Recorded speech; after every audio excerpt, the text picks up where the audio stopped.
La suite, c'est avec la dénonciation et nous repassons la parole à Pierre Blériot-Niamek.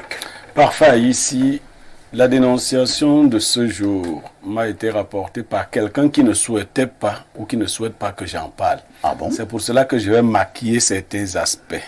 Mais il va finir par se reconnaître parce que la chute de sa dénonciation, de l'affaire qu'il m'a dénoncée, m'a interpellé. Il est avec son ami depuis près de 3 décennies. Ils ont passé beaucoup de temps ensemble. Lui, il vit en Europe, son ami ici. Il a toujours apporté son soutien à cet ami, qui n'est pas de sa famille et même pas de sa communauté. Sauf que récemment, il lui a confié la réfection de son domicile. Cet ami a utilisé le triple du devis qu'il avait fait lui-même au début. C'est-à-dire que finalement, ça lui a coûté le triple. Et le domicile, les réfections ne sont toujours pas terminées. Pour ne pas avoir de problèmes avec son ami, il lui a dit, bon, ok, je vais prendre une agence immobilière, parce que son ami fait dans ce genre de travaux, je vais prendre une agence immobilière qui va continuer les travaux, remets juste les clés à mon épouse. Il est comme moi, il est polygame, l'une de ses épouses, remets-lui juste les clés. Alors, pendant que son ami était en route pour aller rencontrer l'épouse, il écrit un texto à un autre ami, à lui. C'est-à-dire le méchant écrit un texto où il vilipende son ami qui est en Europe. Mais en envoyant le texto, il envoie plutôt à celui qui est en Europe. Donc, confusion de destinataires. Confusion de destinataires. Le texto arrive et le gars rit et il lit. Il lit et il rit. Il semble bien qu'il a confondu. Non, moi, je n'ai pas encore su à qui il l'a envoyé. Non, j'ai dit celui de Rosa. Oui, puisqu'il met le nom de celui à qui il l'a envoyé. Et il parle de celui qui est en Europe. Il dit que le salaud croit que... Alors, il découvre... Déjà, il avait eu beaucoup d'autres coups, mais il ne savait pas que c'était jusqu'à ce point que son ami avait cultivé au fond de lui de la méchanceté, de la rancœur et beaucoup d'autres choses. J'ai évité de raconter toute l'histoire parce qu'il n'a pas souhaité que j'en parle, mais j'ai pris ce pan-là. Merci Pierre Blériot pour cette dénonciation. On passe la parole d'abord à Ibrahim. Ibrahim, la dénonciation remet sur la table la confiance en amitié. Ça remet sur la table la vraie amitié, l'hypocrisie, la méchanceté et tout ce qui va avec. Quel est le regard que vous posez sur cette dénonciation? Alors, enfin, ici, c'est une problématique qui est partout, même dans l'univers entrepreneurial. Ouais. La plupart des grands entrepreneurs vous diront que leur casse-tête, c'est les ressources humaines. Tout à fait. C'est-à-dire la gestion des hommes de confiance, la gestion des collaborateurs. Et parfois, même dans les affaires, on confie des responsabilités à des personnes avec qui on a une certaine affinité. Mais je voulais dire simplement qu'on reconnaît un arbre à son fruit. Si on peut garder ça en esprit, dans les prochaines fois qu'on va essayer de collaborer, ça va nous aider grandement. On reconnaît un arbre à son fruit. Si le fruit est bon, ça veut dire que l'arbre est bon. Si le fruit est mauvais, ça veut dire que l'arbre est mauvais. Quand vous entamez une relation avec un confrère ou un ami, regardez à ce qu'il crée dans votre vie, à ce qu'il vous apporte. Si à un moment vous vous rendez compte qu'il y a un déséquilibre total entre ce que vous lui apportez et ce que lui vous apporte, il faut faire attention à cet ami. Il peut arriver qu'il n'y ait pas un équilibre de force sur le plan financier. Parce qu'on n'apporte pas que des finances à un collaborateur. Tout à fait. Mais est-ce qu'on ressent quand même que ce collaborateur là-bas, il se met en peine pour nous, même dans d'autres aspects? Donc honnêtement, c'est des choses qui arrivent, c'est des choses qui vont encore arriver. Mais je voulais simplement encourager les téléspectateurs à être un peu plus sages et à étudier leurs relations. Vraiment à étudier leurs relations s'ils veulent avancer comme il se doit. Merci. Joseph Zambo, est-ce qu'à un moment donné, celui qui a finalement reçu la fameuse correspondance, alors qu'elle n'était pas destinée à lui, est-ce qu'il ne doit pas se dire que, attends, moi j'ai même décidé de laisser cette affaire, parce que ce garçon a même déjà pris 3 fois le budget que lui m'avait fait, et jusqu'à présent, l'édifice n'est pas encore achevé. Et maintenant, il commence à me vilipender et dit comment je suis méchant, certainement même comment je suis sorcier. Peut-être même qu'il a me dit que l'origine de son argent est douteuse. Il est dans les choses compliquées. Il ramasse les pièces au sol et tout et tout. Alors, est-ce que le type de l'Europe ne doit pas porter plainte pour lui dire que, ben, monsieur, tu vas me rembourser le trop perçu? Bon, la plainte pour moi, c'est pas utile à ce niveau parce que c'est son ami. Et je crois qu'on connaît nos amis, ça c'est sûr. Lorsqu'il a su que la facture de la réfection de sa maison était surfacturée, il aurait pu agir en ce moment-là. Mais s'il n'a pas agi, peut-être ça ne le surprend pas, cette situation. Mais juste que il doit faire très attention parce qu'on ne sait pas jusqu'où le vice peut partir. Peut-être dans le message qu'il a lu, il n'a pas totalement tout dit. Mais en réalité, c'est très compliqué d'être plus jeune et avoir des amis et maintenir les mêmes amis lorsqu'on a changé de classe sociale. C'est très difficile parce que donc on ne se retrouve pas. Et quand il ne se retrouve pas, tout ce qu'on ne comprend pas devient mystique, devient de la magie. C'est vrai que vous posez là une autre problématique, hein? C'est-à-dire que vous étiez amis, vous avez pratiquement le même âge. Oui. 15 ans plus tard, j'ai fait parler comme les enfants des enfants des réseaux sociaux, hein. Un brise, c'est-à-dire l'autre a une ascension sociale fulgurante. Alors, qu'est-ce qui se pose souvent? Celui qui a l'ascension sociale fulgurante, d'autres se disent que non, vraiment, moi je ne dois plus être ami avec le type-ci, on n'est plus de la même classe sociale. Ouais. Parfois également, toi tu veux aussi garder le même ami, malgré le fait que tu as eu cette ascension fulgurante, mais c'est cet ami-là qui commence à te jalouser. Oui, mais c'est logique. Est-ce que c'est pas un dilemme? Non, c'est même un très gros problème et c'est là où on parle justement du management de sa vie. Parce qu'en réalité, la logique demande de se séparer de cet ami. Ah bon? Si on est objectif. Parce que la seule fois que Francis Ngannou avait essayé d'aller encore s'asseoir, où il avait l'habitude de s'asseoir pour boire la bouillie, manger le haricot et tout, ça a créé une émulation dont il s'est retrouvé obligé de prendre une moto pour fuir. Parce qu'à un moment donné, quand ton niveau de vie a grandi, tu ne t'en sors plus avec le niveau plus bas. Même si ton cœur te manque, tu peux encore faire des choses comme avant. Ton ami où vous étiez en train de crapahuter autour de l'école, autour des petites filles au quartier à l'époque, aujourd'hui tu es dans un milieu plus avancé, plus évolué, dont il ne comprend pratiquement rien. Qu'est-ce que vous allez vous dire? Tout ce que tu lui dis, lui il assimile ça de la moquerie ou bien il vient avec ses gros mots, il raconte ça à qui? Lui te voit comme son ami d'enfance quand vous discutiez encore des plats de nourriture. C'est ça que lui voit. Or, toi tu es dans un autre courant où, pour t'appeler, il faut qu'on passe déjà par ton assistant. Lui ne va jamais comprendre ça.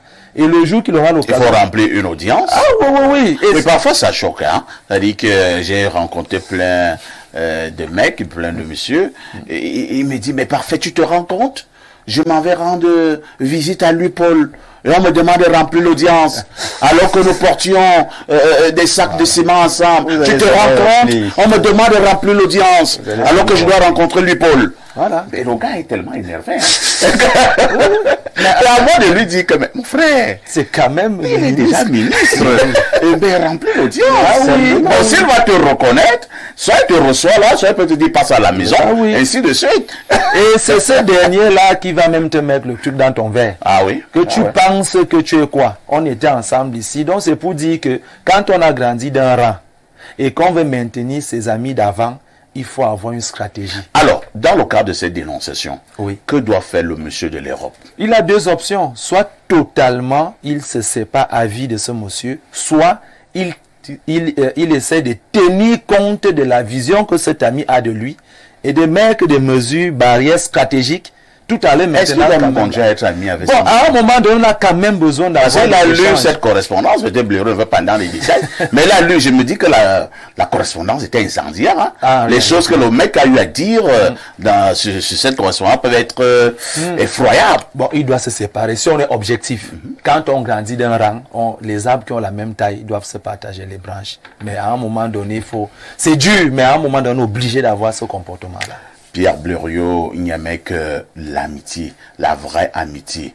elle est vraiment compliquée lorsqu'on suit ce que vous êtes en train de dire. Mais maintenant, le monsieur à qui on a confié la tâche de construire cet édifice, est-ce qu'il ne faut pas se dire qu'il est fondamentalement jaloux?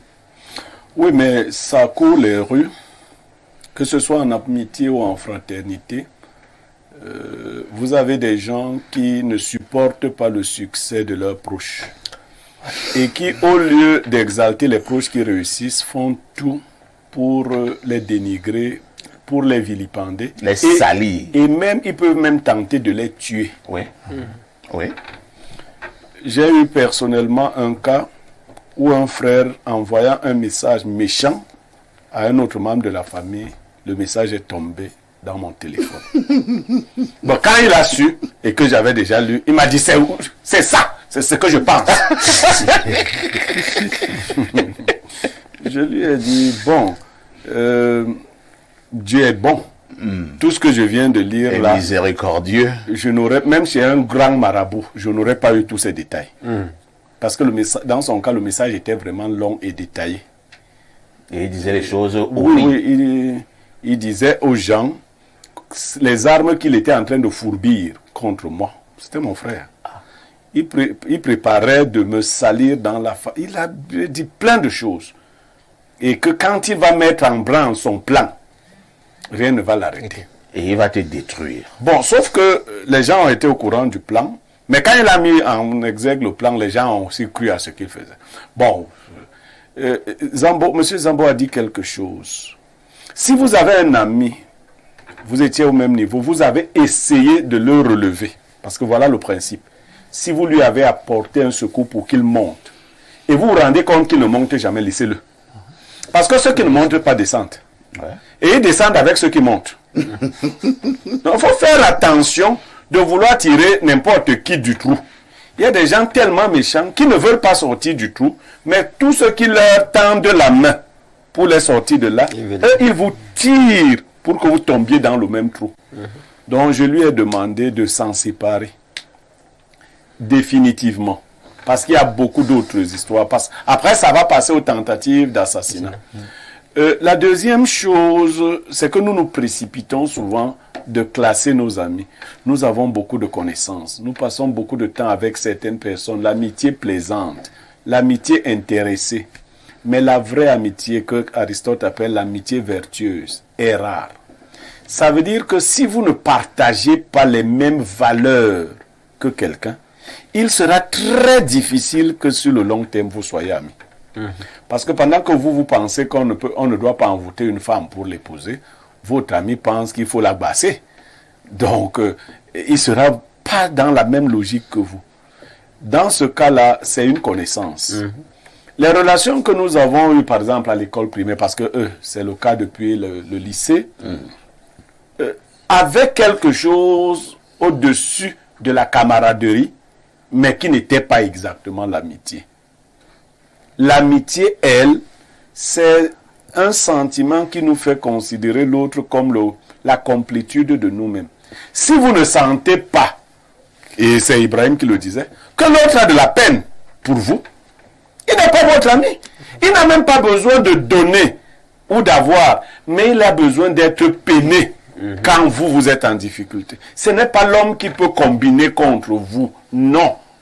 Mais si un ami peut combiner contre vous, ce n'est pas votre ami. Puisque si vous combinez contre quelqu'un, comment vous aurez encore de la peine pour lui? Pas du tout. Vous pouvez afficher un regard serein ou un regard pitoyable le moment venu, mais vous êtes dangereux pour lui-même. Donc, nous tous, nous devons rester vigilants.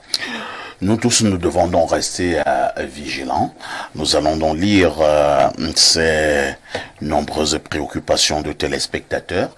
Bonjour le plateau, belle émission. Monsieur Perfecto, il n'y a rien de caché qui ne sera dévoilé au grand jour. Ça me rappelle un truc récent qui m'est arrivé. J'ai appelé une fille et c'est un homme qui a décroché et m'a demandé « Vous c'est qui ?» J'ai dit je suis Dagobert et j'ai renchéri par la suite, c'est pas Salomon, pour dire que quand on a tort, on se doit d'être habile. Non, il a commencé, non, ce n'est pas Salomon. Bon, je sais pas, quel parallèle qu'on voulait faire avec la dénonciation. C'est vrai, ça nous fait rire. Nous voulons avoir le parallèle. Bonjour le panel, bonjour Perfecto. La dénonciation d'aujourd'hui m'interpelle vraiment. Mieux, je reste sans amis. La cause de ta chute viendra toujours de ton ami, surtout chez nous les femmes. Même chez les hommes. Hein. Même chez les hommes.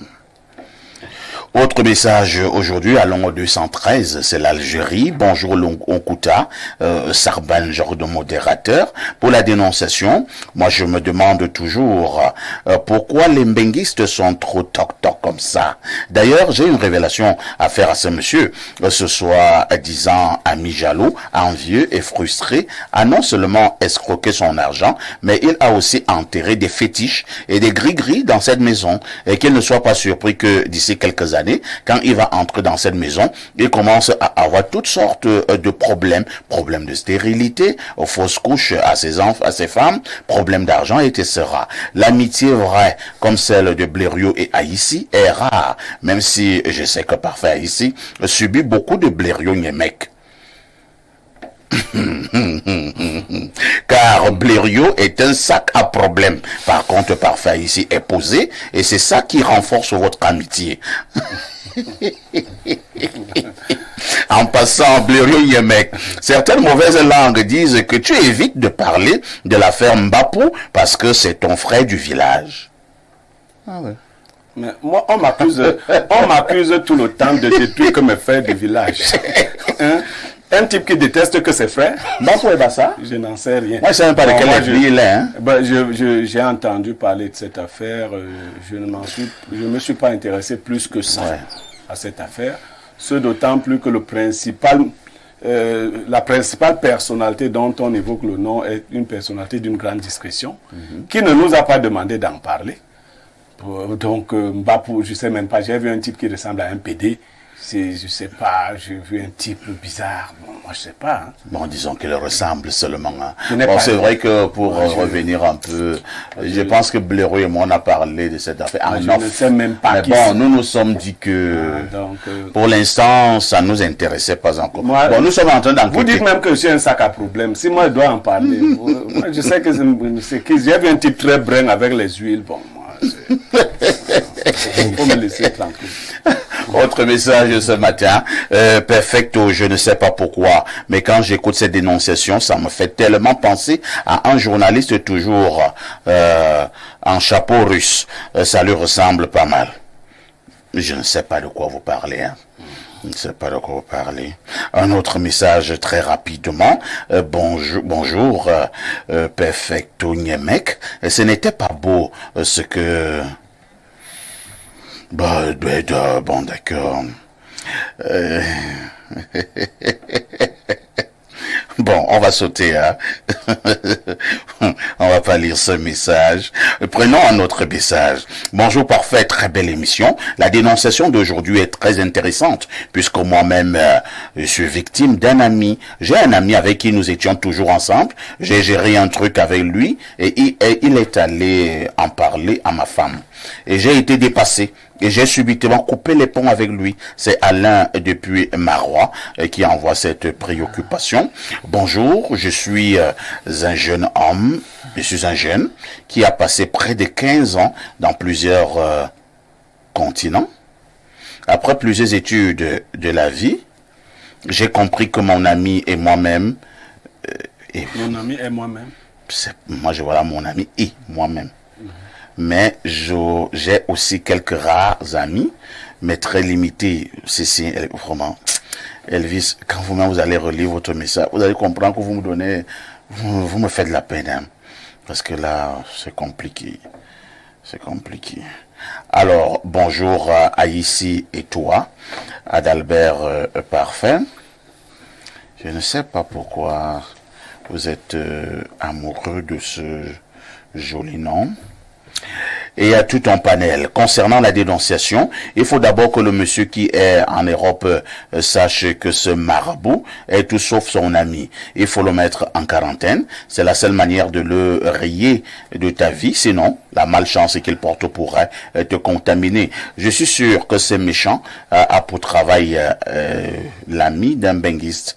Je parie même que lorsqu'il drague une femme, la première des choses qu'il brandit, c'est que mon ami est en Europe. Et pourtant, un jaloux de la première classe. Voilà pourquoi moi je n'ai pas d'amis dans ma vie. Mon meilleur ami, c'est mon mari basta.